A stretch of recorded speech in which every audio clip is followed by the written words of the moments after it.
Protest is as old as America itself, from the Boston Tea Party to the Civil Rights Movement. Dissent has been a driving force in shaping this nation. Protest has sparked reform, challenged power, and at times, rewritten history. But in the modern era, protest has changed. Get back! Get back! Get back! Get back!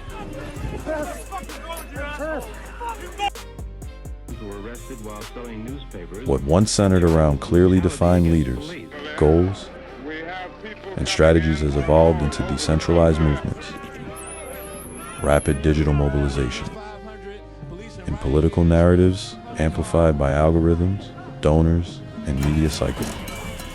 This documentary is not an attack on protest. It's an investigation, an examination of how modern radical protest movements are organized, how they are funded, how they are influenced, and how politics, power, and perception intertwine to create what some call activism and others call chaos. This is the smoke and mirrors of protest. In political science, radicalism does not simply mean loud, angry, or violent. It refers to movements seeking fundamental or systemic change, rather than reform within existing structures. Radical movements exist across the political spectrum. They can be left-wing or right-wing. They can be peaceful or confrontational. And they can be sincere or manipulative. The danger is not radical ideas themselves. The danger lies in what happens when movements lose transparency, accountability, and clear leadership, creating fertile ground for infiltration, misdirection, and exploitation. Black Lives Matter began in 2013 as a hashtag following the acquittal of George Zimmerman in the shooting death of Trayvon Martin. At its core, the phrase Black Lives Matter expressed a moral statement, one that resonated with millions of Americans, but over time, a distinction emerged.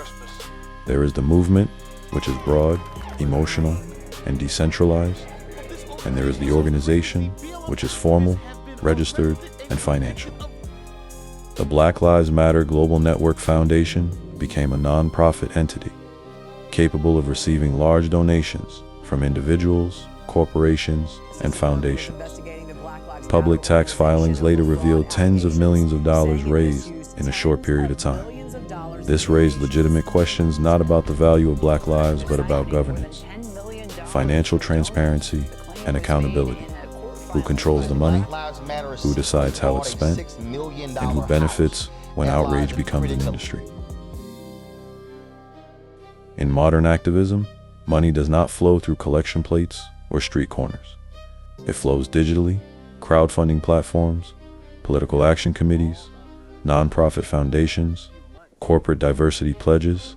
Some donations are grassroots, others are institutional, large corporations, wealthy donors, and political organizations have openly funded social justice causes, sometimes out of conviction, sometimes out of pressure, and sometimes for brand protection. Unlike traditional organizations, Antifa has no headquarters, no membership cards, and no centralized leadership. Antifa is best described as an ideology, a loose network of anti-fascist beliefs, rooted in European resistance movements of the early 20th century. Supporters argue Antifa is defensive and reactive. Critics argue its tactics escalate violence and suppress dissent. Because Antifa is decentralized, it is difficult to track funding, coordination, or accountability. This ambiguity is not accidental. Leaderless movements are harder to dismantle, but also harder to control. And in that vacuum, anyone can claim the banner. To understand allegations of infiltration today, we must look to documented history. In the 1960s and 1970s, the FBI ran a covert program known as COINTELPRO. Its purpose was explicit: to surveil, infiltrate, discredit, and disrupt domestic political organizations deemed subversive. Targets included the Black Panther Party, civil rights leaders, anti-war activists, and even Dr. Martin Luther King Jr. This is not speculation. Modern governments rarely need to shut movements down directly. Chaos can do the job more effectively.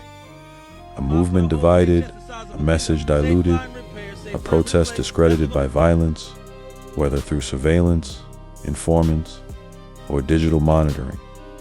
Intelligence agencies across the world study social movements closely. This is documented fact. Declassified FBI files show informants embedded within organizations, misinformation campaigns, and deliberate efforts to create internal conflict. The Black Panther Party was weakened not only by external pressure, but by internal fractures, fueled by infiltration. History proves one thing clearly. The U.S. government has interfered with protest movements before.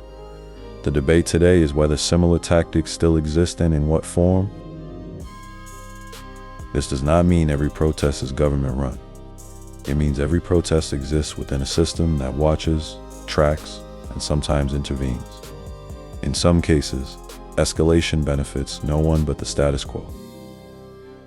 Modern protests is inseparable from media. Images of burning buildings travel faster than peaceful marches. Fear generates clicks, outrage generates revenue, division generates engagement. Politicians respond not to nuance but to optics.